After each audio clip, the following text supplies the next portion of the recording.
Welcome back, everybody, to the Trust Factor. He's Mike. I'm Tim, and we believe that high touch plus high tech multiplied by high trust is your winning factor for success. Mike, I'm excited for this one. We kind of teed it up last episode. Yeah. Happy New Year, everybody, by the way. Happy New Year. Wow. Yeah. 2025 coming to an end. Yeah. And it's hard to believe. Do you have New Year's plans? New Year's traditions that you all would normally do? New Year's Day, usually I find a run, a 5K, a run. It's just like, man, hit the year off right. Go out and do something. The kids are older now, so we do it together. So that's typically a tradition. And then it's usually just doing something around the house. Like we always do vision boards as a family. So we put our vision boards together. Guys, check the last podcast out. We kind of talked about that. We put vision boards together. So by this time, and then if we haven't taken Christmas decorations down yet, it's like starting to think about that. But how we doing? Not Catholic. What about you? You're obviously not Catholic because Christmas is not over until like January 6th or whatever. Well, actually, this kind of fits the theme because like one of the things I'm a real big believer in, and you've met some of these people in my life, is that if we're in this business, it's very isolating. And if you have these goals and these plans, and one of the ways to make sure they happen is you got to have a board of trustees to make sure that you have people that are helping you get to where you want to go, and you're helping them get to where they want to go. And so we will be celebrating in Hilton Head with my board of trustees and their wives, and nice. And it's going to be just phenomenal. And we ring in the new year all together and just really kind of do it up big, and just enjoy the time on the hopefully it's warm enough to be on the beach, and we'll be able to do all that kind of fun stuff. But yeah, that's what we'll be doing. Beautiful. Yeah. Beautiful. Board of trustees. I'm glad you talked about that. And I know we're going to dig into a new way to think about business planning. I can't wait. But the accountability piece to your vision we talked about last week, or to your business plan. First and foremost, I'll just say, don't go it alone. Yeah. Don't go it alone. And sometimes maybe you're just starting out. You're tempted to just like, I got to get it all figured out because I can't play with the big guys or big gals. Like, no, you can actually ask to be in that room, because somebody said, be in the room with us, like be the dumbest person in the room. So today I'm the dumbest person in the room. I like teach me, man. I don't know about that. Well, let's real quick. I want to just hit on that word that you just said, accountability, because everyone wants accountability until they get it. And that board of trustees is really important from an accountability side. But I want to just challenge the way you think about accountability. The only person who can truly hold you accountable is yourself. These guys are there not to hold me accountable. They're there to hold me capable. And really, at the end of the day, what accountability is ownership. It's not consequence, right? It's, hey, I'm checking in with you. You said you wanted to do this. Is this still important to you? Is this something you want to do? Because you can do this. And it's really about making sure that they're checking in with me and they're holding me capable of what I said I want to do. Right. So it's a big part of it. It's a real big part of it. So let's get into just some ideas here around it's New Year's Eve. And listen, I'm going to just tell you this. If you're in real estate and you're just now putting together your goals and your business plan for 2026, you're already behind because your year started about 6 weeks ago. Right. Like you got deals that are hopefully in the hopper that are going to close in January already. Yeah. But it's never too late to get going for you to really kind of understand some targets for your business. And Tim, I'm going to go through some of these things, and I'm going to let you kind of tell me maybe what the adaptation would be for the title company or the lender. I think I might know for the lender. I don't know about for the title company, but for the agent, I don't really want you to necessarily set these big annual goals as much as I would say set these annual targets that are kind of like understanding where you've been historically and then where you want to go. And in our office, what we talk about is there's 6 ways to give yourself a raise. Okay. And I'm assuming you want to give yourself a raise, but if not, maybe you're saying there's 6 ways for me to pull these levers for me to have the same result, but work less, whatever it might be. Right. Yeah. Maybe that's the first step actually is, what do you want more of? Do you want more money? Do you want more time off? Do you want Which do you want both?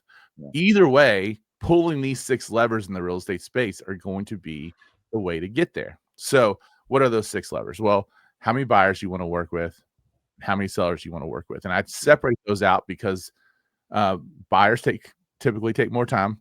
Sellers can be a better lead generating source. I think it's important to understand what your ratio to buyers and sellers are. If you're in lending, it's probably, how many referral partners. Well, you working with your real estate clients, right? But then also refinancing people is what I want to say. Gotcha. The word relocation kept on popping in my head. It's like, that's not right. Refi. Yeah, yes. refi. So how many, what's your, because that's quite honestly, like one of the frustrations for us in the real estate world is that if we see rates drop, lenders tend to just drop their realtor partners and just like focus on the refis, right? And it gets real difficult for us. And then we remember when times are rough, who was there with us when the refi was going on. So don't forget about your realtors, lenders. All right. Yeah. So how many buyers, how many sellers? Those are number one and number two. What's your average sales price? Because you can intentionally increase your average sales price.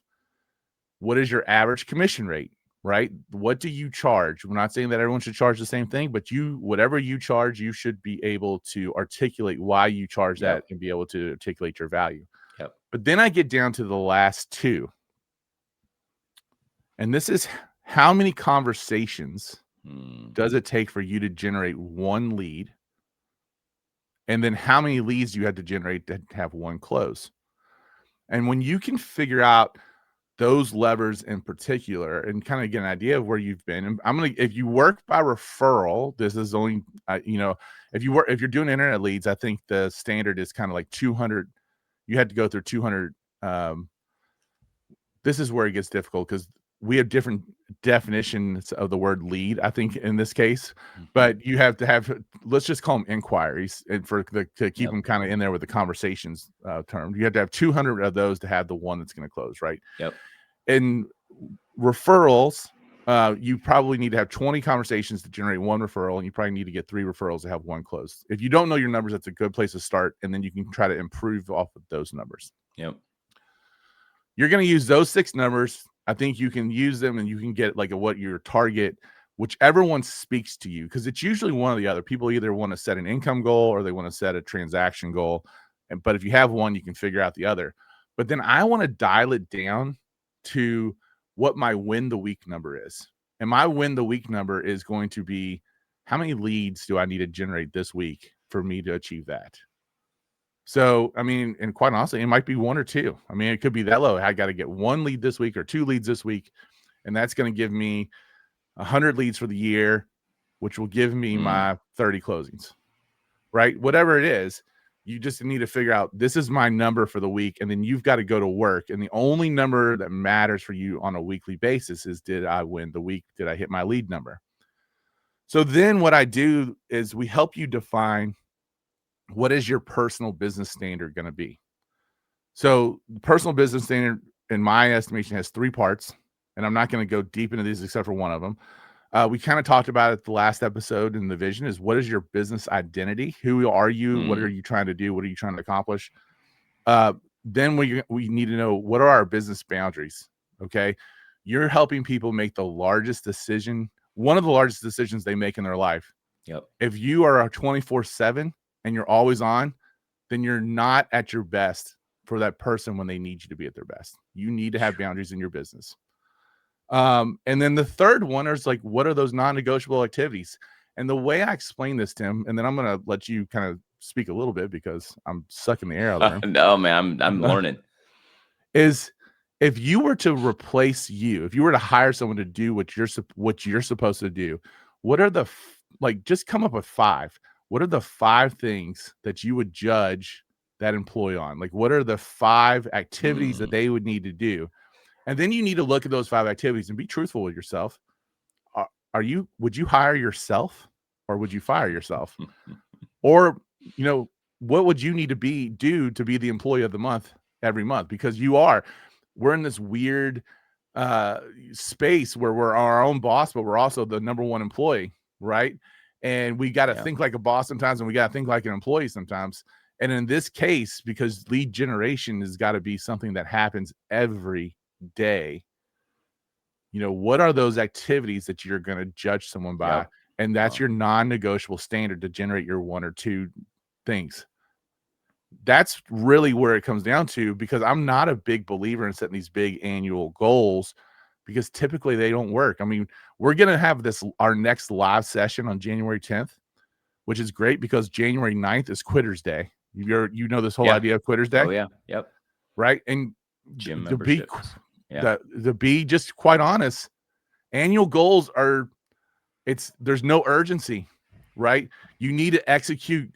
Once you have this foundation, then you can set goals in short cycles to really start to see some strategic growth in your business. Yeah. And we can talk more about that maybe even on a later episode, or if we have time today to talk about it a little bit. But that's really what it comes down to. Like, just kind of lay the foundation and the baseline, get that personal business standard aligned with what your lead number needs to be. Yep. And then we can set very targeted execution cycles that are going to help you blow that number out of the water. And you can have success like no other. Wow. Guys, you heard it. 6 and 3. 6 and 3. 6 levers. And then 3 identity, boundaries, non-negotiables. Who you are as a business. When are you going to protect yourself? And boundaries, to me too. Look, Stephen Covey says, begin with the end in mind. Like, boundaries, to me, I believe a lot of real estate agents, we get into business and we don't think like a business owner. And, I see a lot of agents right now, we talk about high tech on this podcast, getting into a lot of different AIs and no AI policy, no AI disclosure. It's, think about your business, like take protection. Like, insurance is important. Protection is important. When an agent allows their buyer, talk about title, right? When an agent allows their buyer to talk them out of an owner's policy, and you didn't at least partner with your title company to tell them, like, this is what you're talking yourself out of. I don't think that you have a good sense on boundaries in your business, because that's a lawsuit waiting to happen. Like, that's just, be very mindful of your partners. Be very mindful that you are dealing with a huge, huge life situation. And I think, Mike, how you say it, the most stressful time triggered by one of the other most stressful times out of the 10 most stressful things. And you said that we get sick of you hearing it, so I'm going to say it for a minute. But they're in 2 stressful of the top 10, 2 most stressful moments right now. And you're like a pilot. Like, pilots get called, off the plane if like their sleeping log isn't on point. Why? Because they're hauling people from one point to another, taking people's lives, and you're taking people's life savings, their whole life trajectory. I mean, people separate from lifelong relationships over like housing situations. People have, people have committed suicide over housing situations. Like, I'm not saying you were the cause, but what I'm saying is, take it seriously. This is the roof over the head. One of the most core basic needs is a place to live, a place of belonging, a place of being, home. Like, wow. So as you're putting your business plan together, think through that. When you talk about accountability, you talked about accountability not being a consequence, but a thing of ownership. I love that flip on it, because you're taking ownership of your business plan. You're saying, I am a business owner and I'm going to look at this. And it's not about being perfect. It's not about having the perfect answer or the perfect thing written down. It's about getting something down so that you know what your standards are. And then letting people like Mike challenge and come in next to you and be a wingman or a wingwoman for you. So when it comes to business, though, I will say this. We talked about vision. And I see a lot of people put a good business plan together, but they don't have a great vision, like where they're going. And I would just equate it like to this example. Your business plan is like a ship. Okay, go back to like the Mayflower, right? It's like a ship. It's all the boards, all the nails, all the pitch, the beams, everything needed to make that ship sound and buoyant. That's a business plan. But your vision is the sail. And you take one of those old ships back in the, you think about the Pilgrims, Mike, coming across the Mayflower, right? They basically said without a sail, one of those old ships would just be like a bobber in the ocean. It would just ride from wave to wave, and it would eventually end up somewhere wrecked and lost at sea. Your vision is the sail. Your vision is what catches the wind and keeps your boat, your business plan on track. It also is what makes, when the storms come, because storms will come, it makes your ship survive the storm. And it's when things get tough, January 9th, Quitter's Day. Or have you ever heard of Blue Monday? Like the middle of the month is Blue Monday. Why? Because the credit card statement comes in from Christmas and you've already given up on your goals, and it's the coldest time of month. It's like 3-pack punch, and most people's, it's the most depressed day of the year. January, like the third Monday in January. Okay. Which is also Martin Luther King Day. Is that not right? I think so. Usually Martin Luther King usually falls right on that Monday. Yes. By the way, Martin Luther King Day is also what I think is the unofficial start of the home buying season. Really? Yes. I think it always falls that way. Like at least in our market, it seems to correlate with that. And maybe for the same reason that you're talking about, like the holiday hangover is kind of a little bit over. They're working on their taxes. They're thinking about a tax return. All that stuff's kind of come into play, right? And maybe they need a little distraction from that Blue Monday, which I've never even heard that term before.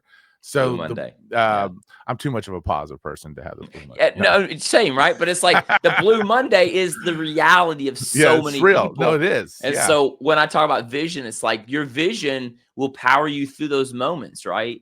But back to you, unofficial start. Also just dawned on me when you were saying that is, it's probably where people pick up and be like, maybe that refinance makes sense to consolidate this debt. Yeah. Or maybe so just in our industry, be thinking about that. Never really put two and two together. Yeah. Don't think that the spring market's like this real thing. Like it's actually like I always tell people, if you want to get a jump on the market, list in February. Like you got people out there looking, they're serious about looking, and there's not you'll stand out amongst the inventory. I think it's one of the best months out there to list. So that's beautiful. Yeah. So put your vision in place, build your business plan.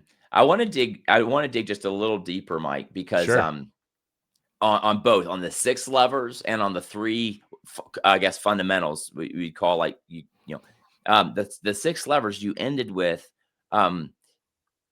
lead gen and conversations and lead. And then like your weekly number, and then lead to close. So your weekly number, knowing that number. So, and then you on the 3 fundamentals, you talked about identity, boundaries, and then non-negotiables. Again, ending with, what am I going to do? Show up every single day and actually fire myself if I don't. Kind of a reality. So, okay, I was talking down in where was I talking? McLean. I was up in McLean, Virginia, and a bunch of real estate agents in the room. I get done, and this lady comes up afterwards. And she says, "So spreche Deutsch?" And because I had mentioned I had grown up in Germany, and I was like, "Yeah, I'm ein bisschen." And she just starts rattling off in German to me, and I don't speak it as well as I can understand it still. I've been gone 20 years, but anyway, I'm like, it was so amazing. And she's like, I said, "Yeah, ein bisschen, I understand a little bit." And so we got to talking. It was just beautiful. And she had the most gorgeous German accent. I was like, "So are you German?" "Yes, I grew up there. I married my husband's American. We came back, all this time." But she had this beautiful German accent. And I said, what's interesting about the German language to me? And she's like, "Well, what's that?" And Mike, I think you'll find this interesting. The German language, they put all their nouns and adjectives and adverbs all at the front of the sentence. And then they'll listen like this, very expressionless. They're like listening. Mike's talking, Tim's listening. And then right when Mike ends the sentence, I'm like this in German, in the German culture. I'm like, they put the verb at the end. They put the verb at the end. And so, we kind of put noun, verb, object, and then we put adjectives and adverbs, and then we put prepositional phrase. And I feel like sometimes in our business, it's like, we know the business and we know what we need to do, and then we put a prepositional phrase, all these excuses, all these conditions, as opposed to like knowing the 6 levers, and the last lever there is what I'm going to go, like the conversation, the lead, what I'm after. And instead, the prepositional phrase we get stuck in is like all this social media content. I got to do.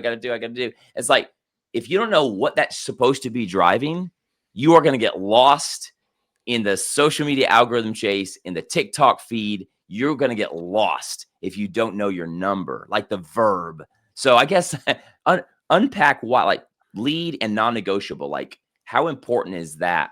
Well, I think you're right. I think you got to know what your number is. And first off, like one of the reasons why I think it's important to focus on your lead number is because one of the traps is we get caught in like, how many closings have I had, right? And it's one of those things, like if you know that you're getting the leads, the closings are going to come, and it's just a really good lead. It's a lag indicator versus off your activities, but it's a lead indicator to, the result of getting closings down the road. And it's just a better idea of how healthy your business is, because you just might have things that haven't happened yet, right? Doesn't mean they're not going to happen. They just haven't happened yet. Yeah. But you're also able then to see what adjustments you need to make. Maybe you notice along the pattern of where you're losing a client, and you're going to be able to adjust your training strategy based on that as well. So, but what I heard you say when you were talking there is like, when we understand what our lead number is, and we understand what our non-negotiable activities are, and all those non-negotiable activities are all about making sure that you have a conversation, right? I mean, conversations are what create closings, right? Conversations get you the business, get you the lead, become closings. Whoever, go ahead. The people are going to do business with the first person that they have a meaningful conversation with, right? Yeah. Bob Berg would tell you that people are going to do business with the people they know, like, and trust, right? Like, that's who's going to win the business. So if you can have these meaningful conversations, you're going to have more leads, more closings. And if you can focus on the 5 things that that help you generate a conversation versus the 1,000 things that are out there in the real estate space for you to do, where do you think you're going to be more effective? Are you going to be more effective just focusing on the 5 and doing those 5 things really, really well? Or are you going to be more effective if you're trying to do a little bit of everything and you're not doing anything well? Yeah. Because there's a lot of that happens in our space. A lot of it. Yeah. You don't have to do it all. Take the time to figure out the stuff that you want to do, the stuff that you're designed to do, the stuff that's going to be really effective for you to do. Like for me, it's taking people, like, I strive when I'm meeting people for coffee in the morning. Yeah. That's when I had my breakthrough, that was it. 4 mornings a week were 8 o'clock coffees with either one of my top clients, a business to business person, whatever, or someone that I wanted to meet. I mean, it was a great way to springboard into the rest of my my personal business standard. Like, I wanted to show up. I wanted my workday to start at 8. I want to, all those things that we put in the boundaries, the non-negotiable activities, all those things. So somebody asked me once, and by the way, talk about the high tech real quick before we get out of this.